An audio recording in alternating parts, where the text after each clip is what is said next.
எனக்கு நான் உடுப்பு கழுவி கழுவி வேணான்னு போயிட்டு வாஷிங் மெஷின் ஒண்ணு இருந்தா நல்லா இருக்கும். மகட ஸ்கூல் வேலைக்கு லேப்டாப் ஒண்ணு வாங்கணும். கிட்டடியில நாங்க ஷாப்பிங் போகவே இல்லையே. ஜீரோவா தான் இருக்கு. கையில இருந்த காசு முடிஞ்சிட்டா? இல்ல பீப்பிள்ஸ் கிரெடிட் கார்டுல வாங்கினா வட்டி இல்ல. தற்போது பீப்பிள்ஸ் பேங்க் கிரெடிட் கார்டு மூலம் நீங்கள் விரும்பிய பொருட்களை கொள்வனவு செய்து 3 வருட காலம் வரை வட்டியின்றியும் மீளச் செலுத்துங்கள். இச்சலுகை தெரிவு செய்யப்பட்ட விற்பனை நிலையங்களில் டிசம்பர் 31 வரை மட்டுமே. மேலதிக தகவல்களுக்கு www.peoplesbank.lk இணையத்தை நாடுங்கள். இன்னும் சில வினாடிகளில் எமது செய்திகளை நீங்கள் கேட்கலாம். பீப்பிள்ஸ் பேங்க் கிரெடிட் கார்டு மூலம் நீங்கள் விரும்பிய பொருட்களை கொள்வனவு செய்து வட்டியின்றியும் மீளச் செலுத்துங்கள். இது இலங்கை ஒலிபரப்பு கூட்டுத்தாபனம்.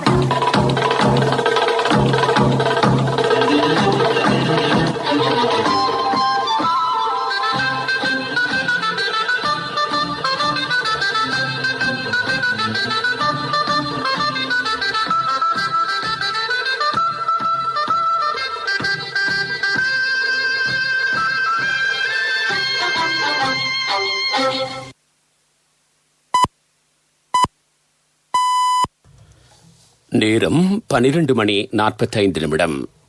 இலங்கை ஒலிபரப்பு கூட்டுத்தாபனம் செய்திகள். செய்தி ஆசிரியர் ஃபஸ்ஹான் நவாஸ், வாசிப்பவர் இஸ்மாயில் பி மாரிஃப். முதலில் தலைப்புச் செய்திகள். சுற்றாடல் மாசடைவதை தடுப்பதற்கான ஒன்றிணைந்த செயற்பாட்டு மத்திய நிலையம் ஸ்தாபிக்கப்பட உள்ளது. அலுவலக ரயில் சேவைகள் உரிய முறையில் இன்று சேவையில் ஈடுபடுத்தப்பட்டதால் ரயில் பயணிகளின் பாரிய அளவில் வீழ்ச்சி.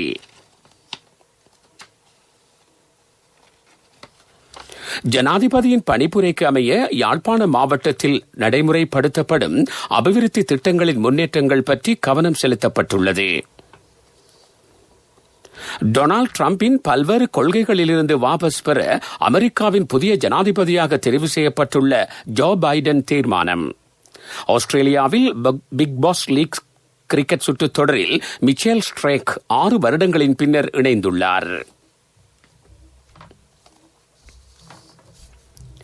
சுற்றாடல் மாசடைவதை தடுப்பதற்கான ஒன்றிணைந்த செயற்பாட்டு மத்திய நிலையம் ஸ்தாபிக்கப்பட இருக்கிறது. இதில் 17 அமைச்சுக்களின் செயலாளர்கள் இணைந்து செயற்பட இருப்பதாக அமைச்சர் மஹிந்த அமரவீர தெரிவித்துள்ளார். சுற்றாடலுக்கு ஏற்படும் பாதிப்பு தொடர்பான விடயங்களை ஆராயும் போது அவை நேரடியாக சுற்றாடல் அமைச்சுடன் தொடர்புபடுவதில்லை. இந்த விடயங்கள் வனஜீவராசிகள், விவசாயம், கடற்றொழில் போன்ற அமைச்சுக்களுடன் தொடர்புடையவையாகும் என்று தெரிய வந்திருக்கிறது. மத்திய சுற்றாடல் அதிகார சபையின் செயற்பாடுகள் மற்றும் அது தொடர்பான கணக்காய்வு பற்றி இடம்பெற்ற கலந்துரையாடலின் போது ஒன்றிணைந்த செயற்பாட்டு மத்திய நிலையத்தை ஸ்தாபிக்குமாறு அமைச்சர் பணிப்புரை வழங்கினார். இதற்கு தேவையான ஊழியர்களை பணியில் அமர்த்தவும் நடவடிக்கை எடுக்கப்பட உள்ளது. சுற்றாடலுக்கு பாதிப்பை ஏற்படுத்தும் ஆக கூடுதலான சம்பவங்கள் புத்தளம் மாவட்டத்தில் இடம்பெற்றுள்ளமை தெரிய வந்திருப்பதாகவும் அமைச்சர் மஹிந்த அமரவீர தெரிவித்தார்.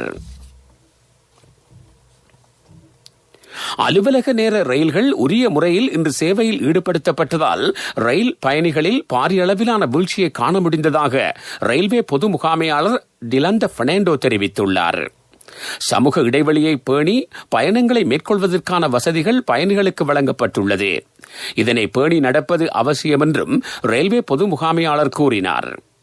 ரயில் பொது போக்குவரத்து தொடர்பான விவரங்களை 1971-1971 என்ற தொலைபேசி இலக்கத்தை தொடர்பு கொள்வதன் மூலம் பெற்றுக் கொள்ள முடியும்.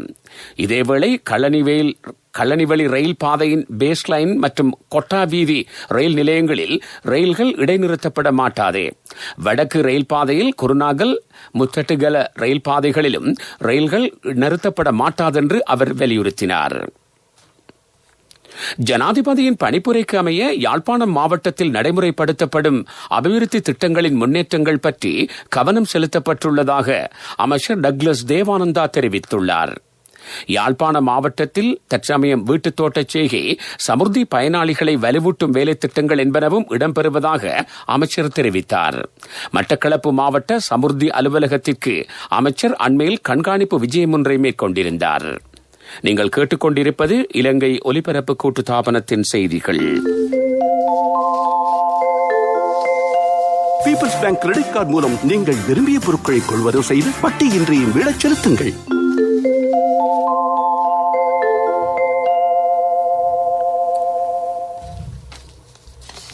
COVID-19 வைரஸ் பரவலை தடுக்க பொதுமக்களின் உயர்ந்தபட்ச ஒத்துழைப்பு அவசியம் என்று மட்டக்களப்பு மாவட்ட செயலாளர் கே கருணாகரன் தெரிவித்துள்ளார். அரசாங்கத்தின் உயர்ந்தபட்ச முயற்சிகளுக்கு மக்களின் ஒத்துழைப்பு கிடைக்காவிட்டால் இந்த நடவடிக்கையில் எந்தவித பயனும் கிடையாது என்று அவர் கூறினார். வெளி மாவட்டங்களிலிருந்து மட்டக்களப்புக்கு செல்வோர் 14 நாட்கள் சுய தனிமைப்படுத்தலில் இருக்குமாறு அறிவுறுத்தல் வழங்கப்பட்டுள்ளது. மட்டக்களப்பு மாவட்டத்தில் 345 கிராம உத்தியோகத்தர் பிரிவுகளில் தலா 5 பேர் கொண்ட கண்காணிப்பு குழுக்கள் அமைக்கப்பட்டு விளக்கமளிக்கும் வேலைத்திட்டங்களும் முன்னெடுக்கப்படுவதாக அவர் தெரிவித்தார். வரலாற்று சிறப்புமிக்க பலாங்கொட தப்சர் ஜெயிலானி பள்ளிவாசலின் வருடாந்த கொடியேற்ற நிகழ்வை இம்முறை வரையறுக்கப்பட்ட அடிப்படையில் நடத்த தீர்மானிக்கப்பட்டுள்ளது. நாட்டில் நிலவும் COVID-19 வைரஸ் பரவலை கருத்தில் கொண்டு இம்முறை வெளிநபர்களுக்கு கொடியேற்ற நிகழ்வில் கலந்து கொள்ள இடமளிக்கப்பட மாட்டாது. பள்ளிவாசல் நிர்வாக சபை மட்டத்தில் மாத்திரம் இதனை நடத்த தீர்மானித்திருப்பதாக பலாங்கொட தப்சர் ஜெயிலானி பள்ளிவாசலின் நிர்வாக சபையின் தலைவர் அல்ஹாஜ் MS நஃபீஸ் எமது நிலையத்திற்கு தெரிவித்தார். யாழ் மாவட்டத்தில் கிராம மட்டத்திலான சமூகத்தை மேம்படுத்தும் நடவடிக்கைகள் இடம்பெற்று வருவதாக மாவட்ட செயலாளர் கே மகேசன் தெரிவித்துள்ளார். ஜனாதிபதியின் எண்ணக்கருவுக்கு அமைய முன்னெடுக்கப்படும் சுபிட்சத்தின் இலக்கு என்ற வேலை திட்டத்தின் கீழ் இது நடைமுறைப்படுத்தப்படுவதாகவும் இலங்கை ஒலிபரப்பு கூட்டுத்தாபனத்தில் இன்று இடம்பெற்ற விடியும் வேளை நிகழ்ச்சியில் அவர் கருத்து வெளியிட்டார். இதேவேளை PCR பரிசோதனைகளுக்கு உட்படுத்தப்பட்டவர்கள் பரிசோதனைகளின் பெறுபவர்கள் கிடைக்கும் வரை சுய தனிமைப்படுத்தலில் இருப்பது அவசியம் என்றும் பொது சுகாதார பரிசோதகர்கள் சங்கத்தின் உபத்தலைவர் கே சரவணபவம் எமது நிலையத்திற்கு தெரிவித்தார். PCR பரிசோதனையின் பெறுபவர்கள் கிடைக்கும் வரை இவர்கள் வெளியிடங்களுக்கு செல்லக்கூடாதென்றும் அவர் வலியுறுத்தினார். தற்போது பீப்பிள்ஸ் பேங்க் கிரெடிட் கார்டு மூலம் நீங்கள் விரும்பிய பொருட்களை கொள்வதவு செய்து 3 வருட காலம் வரை வட்டியின்றி மீளச் செலுத்துங்கள். மேலதிக தகவல்களுக்கு peoplesbank.lk இணையத்தை நாடுங்கள்.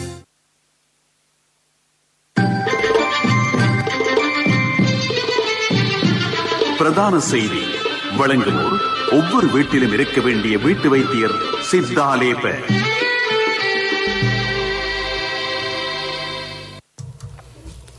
கம்பஹா மாவட்டத்தைச் சேர்ந்த 2,81,784 குடும்பங்களுக்கு 5,000 ரூபாய் கொடுப்பனவு வழங்கப்பட்டிருப்பதாக அமைச்சர் பிரசன்ன ரணதுங்க அறிவித்துள்ளார்.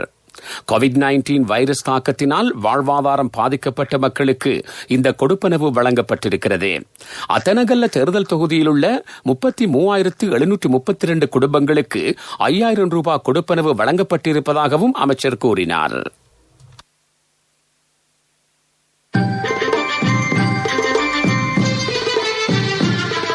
பிரதான செய்தி வழங்கியோர் ஒவ்வொரு வீட்டிலும் இருக்க வேண்டிய வீட்டு வைத்தியர் சித்தாலேப.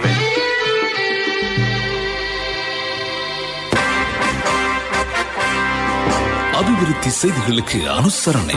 யார் தம்பி கால் பண்ணினது? பவுனியா பிரியமா இன்றைக்கு இங்க வராங்களாம். பிரச்சனை இல்ல தம்பி, நாங்க எப்பவும் அரிசி கொஞ்சம் கூடத்தானே வைக்கிறோம். நாங்க எப்பவும் மத்தவங்களை பத்தி நினைக்கிறது நம்ம குணம். நாங்க மஞ்சி சூப்பர் கிரீம் கிராக்கர் வாங்குறதும் எங்களுக்காக மட்டும் இல்ல. கிளிநொச்சி, முல்லைத்தீவு மாவட்டங்களில் உள்ள 7,000 வீடுகளுக்கு விரைவில் மின்சாரம் வழங்கப்படும் என்று அமைச்சர் ஜான்ஸ்டன் பெர்னாண்டோ தெரிவித்துள்ளார். யாழ் மாவட்ட செயலகத்தில் இடம்பெற்ற கூட்டத்தின் போது அமைச்சர் ஜான்ஸ்டன் பெர்னாண்டோ இதுபற்றி அறிவித்தார். ஜனாதிபதி, பிரதமர் ஆகியோரின் வழிகாட்டலின் கீழ் இந்த நடவடிக்கை துரிதப்படுத்தப்பட இருப்பதாக அமைச்சர் டலஸ் அழகப்பெரும தனக்கு அறிவித்திருப்பதாக அமைச்சர் ஜான்ஸ்டன் பெர்னாண்டோ கூறினார். வீட்டுல மேலதிகமா ஒரு அறைய கட்டுறது வீட்டாக்களுக்கு மட்டும் இல்ல, வாகனம் வாங்குறப்போ நிறைய பேர் போகக்கூடிய ஒரு வாகனம் வாங்குங்கன்னு அப்பா சொல்லுவாரு. காலமா சாப்பாடு கட்டும் போது அம்மா எப்பவுமே கொஞ்சம் அதிகமா கட்டுவாங்க. ஃப்ரெண்ட்ஸ் கூட ஷேர் பண்ண. எப்பவும் மத்தவங்களை பத்தி நினைக்கிறது நம்ம குணம். நாங்க மஞ்சி சூப்பர் கிரீம் கிராக்கர் வாங்குறதும் எங்களுக்காக மட்டும் இல்ல. 24 மணித்தியாலத்துல யாராலையும் ஒரு வீட்டை கட்ட முடியாது. ஆனா 24 மணித்தியாலத்துல வீட்டு கடன் ஒண்ணு வழங்க NSBயால மட்டும்தான் முடியும். இன்னைக்கே NSBக்கு போங்க. வினைத்திறனான சேவையுடன் தேர்ந்தெடுக்கப்பட்ட கிளைகளின் ஊடாக 24 மணித்தியாலத்தில் கடன் தொகையினை பெற்றுக் கொள்ளுங்கள்.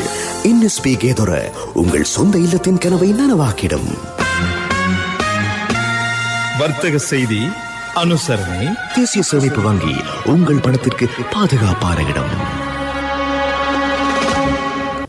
இலங்கையில் உள்ள கருப்பு நிற தேயிலை மூலம் கொரோனா வைரஸ் பரவலை கட்டுப்படுத்தும் வல்லமை காணப்படுவதை தேயிலை ஆராய்ச்சி நிறுவனம் உறுதிப்படுத்தியிருக்கிறது. தேயிலை ஆராய்ச்சி நிறுவனத்தின் விஞ்ஞான பிரசுரத்தில் இந்த விடயம் உறுதிப்படுத்தப்பட்டுள்ளது. இதன் உண்மைத்தன்மையை மேலும் உறுதிப்படுத்துவதற்காக தொடர்ந்தும் ஆய்வுகள் மேற்கொள்ளப்படுவது அவசியம் என்று இலங்கை தேயிலை சபையின் ஆலோசகர் ஹர்ஷடி சில்வா தெரிவித்துள்ளார். தேசிய பத்திரிகை ஒன்றுடனான நேர்காணலின் போது அவர் இந்த விடயத்தை அறிவித்தார். வர்த்தக செய்தி அனுசரணை. தேசிய சேமிப்பு வங்கி உங்கள் பணத்திற்கு பாதுகாப்பான இடம். 24 மணித்தியாலத்துல யாராலையும் ஒரு வீட்டை கட்ட முடியாது. ஆனா 24 மணித்தியாலத்துல வீட்டு கடன் ஒண்ணு வழங்க NSBயால மட்டும்தான் முடியும். இன்னைக்கே NSBக்கு போங்க. வினைத்திறனான சேவையுடன் தேர்ந்தெடுக்கப்பட்ட கிளைகளின் ஊடாக 24 மணித்தியாலத்தில் கடன் தொகையினை பெற்றுக் கொள்ளுங்கள். NSB கேதொர உங்கள் சொந்த இல்லத்தின் கனவை நனவாக்கிடும். பொருளாதார செய்திகள் அனுசரணை. இப்போதான் சந்தோஷமா பள்ளிக்கூடம் போறாள். எல்லாம் நீங்க சைக்கிள் வாங்கி கொடுத்ததால. LOLC கிரெடிட் கார்டு இருந்ததால நினைச்ச உடனே வாங்கி கொடுக்க கூடியதா இருந்துச்சு. LOLC ஃபைனான்ஸ் கடன் அட்டை உங்களை மேலும் உயர்த்திட. அரசாங்கத்துக்கு சொந்தமான தொழில் முயற்சிகளில் மறுசீரமைப்பு திட்டங்களை அறிமுகப்படுத்த அரசாங்கம் தீர்மானித்துள்ளது. அரசுக்கு சொந்தமான தொழில் முயற்சிகளை தனியார் மயப்படுத்தாது அதனூடாக உயர்ந்தபட்ச வினைத்திறன்மிக்க சேவையை மக்களுக்கு வழங்குவது இதன் நோக்கமாகும் என்று திரைசேரியின் உயர் அதிகாரி ஒருவர் தெரிவித்துள்ளார். இதுபற்றி அமைச்சரவை மட்டத்திலான கூட்டம் ஒன்றும் இடம்பெறவுள்ளது. என் கணவன் எனக்கு தந்த மோதிரம் தான் என் வாழ்க்கை. LOLCக்கும் உங்களோட தங்கம் உயிரை போன்றது. உங்களோட தங்கம் எங்கள்கிட்ட இருக்கிற வரைக்கும் உங்களுக்கு ஆயுள் காப்புறுதி தருவது நாங்க மட்டும்தான். நேரத்துக்கு தவணை செலுத்த முடியாம போனா உங்களோட தங்கத்தை உங்களுக்கு திருப்பி தருவதுதான் எங்கட நோக்கம். உங்களால தவணையை நேரத்துக்கு செலுத்த முடியாம போனா அதுக்கு தீர்வும் நாங்க தருவோம். நான் எதிர்பார்த்த தொகையை விட அதிகம் கிடைச்சதும் இல்லாம வேலையும் சுலபமா முடிஞ்சு எனக்கு மதிப்புமிக்க பரிசும் கிடைச்சது. LOLCயிடம் இருந்த பெரும் சேவை தங்கத்துக்கு நிகரானது. LOLC ஃபைனான்ஸ் ரன்சவிரண்ய சேவை. உங்கள் கவனத்திற்கு நாட்டு மக்கள் அனைவரும் சுய ஒழுக்கத்துடன் செயற்பட வேண்டும் என்று ராணுவ தளபதி லெப்டினன்ட் ஜெனரல் சவேந்திர சில்வா தெரிவித்துள்ளார். இலங்கை ஒலிபரப்பு கூட்டுத்தாபனத்தின் டொரிங்டன் வளாகத்தில் இடம்பெற்ற நேரடி நிகழ்ச்சியில் அதிதியாக கலந்து கொண்டு ராணுவ தளபதி இதுபற்றி கருத்து வெளியிட்டார். கொரோனா நோய் தொற்றுக்குள்ளாவதை தவிர்த்துக் கொள்ளும் பொறுப்பு அனைவருக்கும் இருப்பதாக அவர் கூறினார். தன் மூலம் கொரோனா நோய் பரவல் நாடொன்றை கட்டியெழுப்ப முடியும். நகரங்களுக்கும் மாவட்டங்களுக்கும் இடையிலான பயணங்களை வரையறுப்பது அவசியம். சுய தனிமைப்படுத்தலுக்கு உட்படுத்தப்பட்டுள்ளவர்கள் வீடுகளுக்குள் மாத்திரம் தங்கியிருக்க வேண்டும் என்றும் ராணுவ தளபதி வலியுறுத்தினார். விளையாட்டுச் செய்திகள். ஆஸ்திரேலியாவில் இடம்பெற இருக்கும் பிக் பாஸ் லீக் சொட்டுத் தொடர் பற்றிய புதிய விவரங்கள் அறிவிக்கப்பட்டுள்ளன.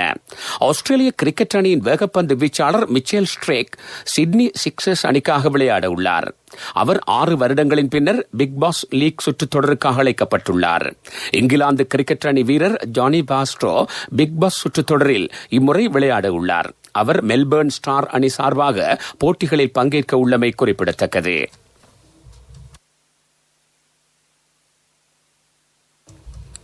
உலகச் செய்தி. அமெரிக்காவின் புதிய ஜனாதிபதியாக தெரிவு செய்யப்பட்டுள்ள ஜோ பைடனின் புதிய திட்டங்கள் அறிவிக்கப்பட்டுள்ளன. நாட்டில் கொரோனா வைரஸ் பரவலை தடுப்பது ஜோ பைடனின் பிரதான பணியாகும் என்று அவரது பணிக்குழுவினர் அறிவித்துள்ளார்கள். ஜனாதிபதியாக பதவியேற்றதன் பின்னர் கொரோனா வைரஸ் தொடர்பான கூடுதலான பரிசோதனைகளை மேற்கொள்ள எதிர்பார்த்திருப்பதாகவும் முகக்கவசத்தை அணியுமாறு அமெரிக்கர்கள் வலியுறுத்தப்பட உள்ளார்கள் என்றும் அறிவிக்கப்பட்டுள்ளது.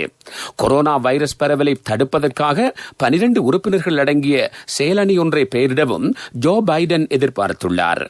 அமெரிக்க ஜனாதிபதி டொனால்டு டிரம்ப் எடுத்த சர்ச்சைக்குரிய பல்வேறு தீர்மானங்களிலிருந்து விலகிக் கொள்ளவும் ஜோ பைடன் எதிர்பார்த்துள்ளார். அமெரிக்கா மீண்டும் ஜோ பைடனின் தலைமையின் கீழ் பாரிஸ் காலநிலை ஒப்பந்தத்தில் இணைந்து கொள்ள உள்ளது. உலக சுகாதார ஸ்தாபனத்தில் மீண்டும் அமெரிக்காவை இணைத்துக் கொள்ள ஜோ பைடன் எதிர்பார்த்துள்ளார். முஸ்லிம் மக்கள் அமெரிக்கா செல்ல விதிக்கப்பட்ட தடையை ஜோ பைடன் நீக்க உள்ளார். இதன் மூலம் பெரும்பான்மை முஸ்லிம்களை கொண்ட 7 நாடுகள் அமெரிக்கா செல்வதற்கான வாய்ப்பு கிடைக்க உள்ளது. உலகளாவிய ரீதியில் கொரோனா தொற்றுக்குள்ளானவர்களின் எண்ணிக்கை 50 மில்லியனை தாண்டி இருக்கிறது. கொரோனா தொற்றினால் இதுவரை 12 லட்சத்துக்கும் அதிகமானவர்கள் உயிரிழந்திருக்கிறார்கள் என்று அமெரிக்காவின் ஜான்ஸ் ஹாப்கின்ஸ் பல்கலைக்கழகத்தின் அறிக்கையில் குறிப்பிடப்பட்டுள்ளது. ஆனால் கொரோனா நோயாளர்களின் எண்ணிக்கை எதிர்பார்க்கப்பட்டதை விட மேலும் அதிகரிக்கலாம் என்று விஞ்ஞானிகள் எச்சரிக்கை விடுத்துள்ளார்கள்.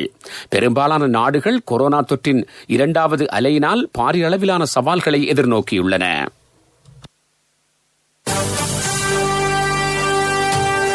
காலநிலை அறிக்கை. வடக்கு, கிழக்கு, வடமத்திய மாகாணங்களில் இடியுடன் கூடிய மழை பெய்யும் என்று வளிமண்டலவியல் திணைக்களம் அறிவித்துள்ளது. மேல் சப்ரகமுவ, தென், வடமேல், மத்திய மாகாணங்களிலும் இன்று 100 மில்லிமீட்டர்களுக்கும் அதிகமான மழை பெய்யலாம். நாட்டின் பெரும்பாலான இடங்களில் இன்று பிற்பகல் 2 மணியின் பின்னர் மழை பெய்யும் சாத்தியம் காணப்படுவதாக திணைக்களம் வெளியிட்டுள்ள அறிக்கையில் குறிப்பிடப்பட்டுள்ளது. இனி மீண்டும் தலைப்புச் செய்திகள். நாட்டு மக்கள் அனைவரும் சுய கட்டுப்பாட்டுடன் செயற்பட வேண்டும் என்று ராணுவ தளபதி வலியுறுத்தியுள்ளார். சுற்றாடல் அழிவை தடுப்பதற்காக ஒன்றிணைந்த செயற்பாட்டு மத்திய நிலையம் ஸ்தாபிக்கப்பட உள்ளது. டொனால்டு டிரம்பின் பல்வேறு கொள்கைகளிலிருந்து வாபஸ் பெற அமெரிக்காவின் புதிய ஜனாதிபதியாக தெரிவு செய்யப்பட்டுள்ள ஜோ பைடன் தீர்மானம்.